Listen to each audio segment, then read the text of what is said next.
of the news. Jonathan's wife endorses Tinubu's re-election in 2027. The story is from the Sun newspaper. Cote d'Ivoire, FG evacuates 78 stranded Nigerians. The story is from the Sun newspaper.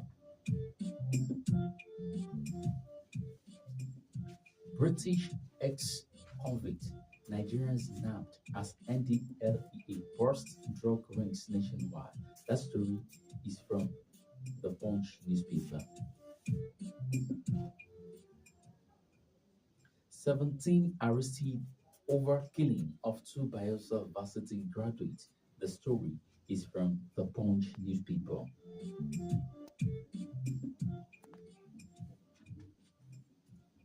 And lastly, this morning, 2.37 trillion naira data expenses compete with food, others as Nigerian ration usage.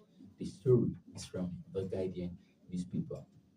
Before the details of the news, as usual, we are using this medium to appreciate our listeners and viewers everywhere. Thanks for the support. Thanks for liking our programs. Thanks for comments, for sharing. Thanks for the time used. We appreciate you all. Thank you once again. And as usual, don't forget to go to our social media and do at Facebook, TikTok, YouTube, Instagram. You see us live and direct. Comment, share. Let it go in 10 first. Let it go 100 first. And let it go in 1,000 first. That is, let it go far. When it go far, it go far, far. When it go far, far, it goes far, far, far. The taste of the news in a moment. We'll be right back shortly. Don't go anywhere.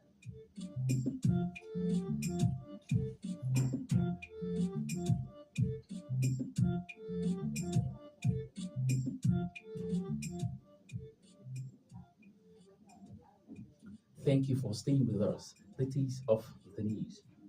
Jonathan's wife endorses Tinubu's re-election in 2027. Mrs. Jonathan, former First Lady, the impatient Jonathan on a solidarity visit to the First Lady of the Federation of Nigeria, Senator Oluremi Tinubu, at the State House. Mrs. Jonathan, Mrs. Jonathan, visit the Federation of Republic Nigeria, Senator Oluremi Tinubu, at the State House, vows to lead mobilization controversial for former First Lady, the ambitious Jonathan, has burst the bubble of those speculating that her spouse, Dr. Goodluck Jonathan, will throw his heart into the ring and give incumbent President Bola Tinubu the fight of control at the federal political power in 2027. Speaking after receiving the Women Icon Leader of the Year of 2025 award presented by Akomo Dynamic Limited in Abuja on Saturday night, she endorsed President Tinubu's re-election and pledged to team up with Senator Oluremi Tinubu on the campaign trail. She expressed firm support for rotational presidency, emphasizing that the turn-by-turn approach is crucial for maintaining national cohesion. She equally praised the first family, particularly the President Jordan Yaloja, General of Nigeria, Olashade Tinubu Uju, for supporting the principle of rational leadership, which she said promoted unity and fairness in the country. She stressed that instead of seeking a return to Asura, she would stand firmly behind the First Lady and their husband. I was supposed to call her first, but I saved her for last. The daughter of wonderful President Bola Tinubu, Yaloja, thank you for standing with women. Carry them along. They are with you, will follow. No shaking, direct, pause, and will follow. I'm outspoken. If I don't like something, I see. But when I like something, I die for it. I believe in one president. I believe in turn by turn. When it's your turn, I will support you. When it's not your turn, step back so the country can move forward. She said our relationship with Remi Tinubu dates back to the days as wives of state governors and recall the support the Tinubus gave her husband, former President Goodluck Jonathan, during the 2011 presidential campaign. I didn't just know her because she's the first lady.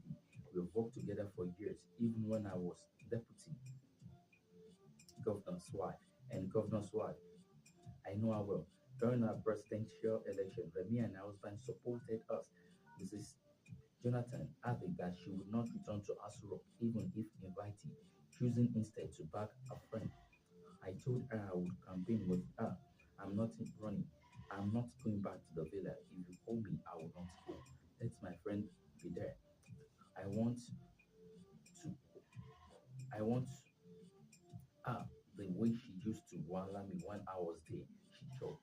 Women's representation in politics lamented the dominance of men in elective positions despite executive support for 35% affirmative action during previous administrations. During Obasanjo's time, the executive approved 35%. My husband upheld it, but in elective positions, men shot out. May God touch their hearts to understand that we're their mothers, sisters, and friends. We're not competing, we're supporting, she said, receiving our award. Ms. Jonathan said the honor was a collective recognition of our effort and those of many others committed to advancing women's health and economic empowerment. I'm deeply humbled to receive this Human Icon Leader of the Year 2025 award. I accept it not just as a personal recognition, but as a testament to the efforts of countless women and men working for men's well-being in Nigeria beyond, she said. She attributed her youthful appearance to the peace of staying away from Asurok, saying, "Don't you like how young I look? It's because I have the rest of mine." She described the award as a recognition of the collective efforts made toward promoting women's health and economic empowerment. The rest of the news is from the Sun newspaper. Away from there, moving on to the next story, which says Cote d'Ivoire. Federal government evacuates 78 stranded Nigerians. The federal government has evacuated 78 Nigerians stranded in the Republic of Cote d'Ivoire. Spokesperson Ministry of Foreign Affairs, Timiobi Imemotimi Ebinfa, in a statement issued in Abuja, said that 78 Nigerians were victims of human trafficking. He also said the operation was facilitated by the Embassy of Nigeria in Abidjan, National Agency for Prohibition of Trafficking in Persons, NAPTIP, Nigeria's community in Abidjan, and the International Organization for Migration (IOM) in collaboration with Air Peace Airlines at no cost to the federal government. The species flight, according to a paper, arrived at the Muritala Mohammed International Airport, Ikeja, Lagos, around 11 p.m. on Saturday. The Ministry of Foreign Affairs is pleased to announce the success of repatriation of 78 Nigerian nationals who were victims of human trafficking from Abidjan, Cote d'Ivoire, Benfa said.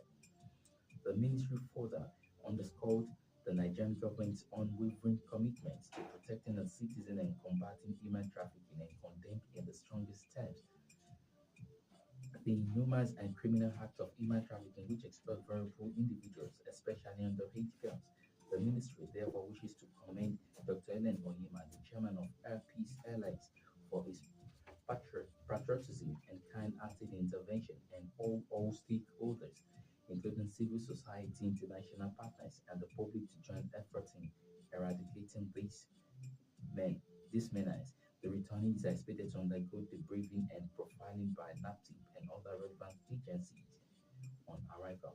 The ministry will continue to work with regional partners to dismantle trafficking networks and prosecute perpetrators.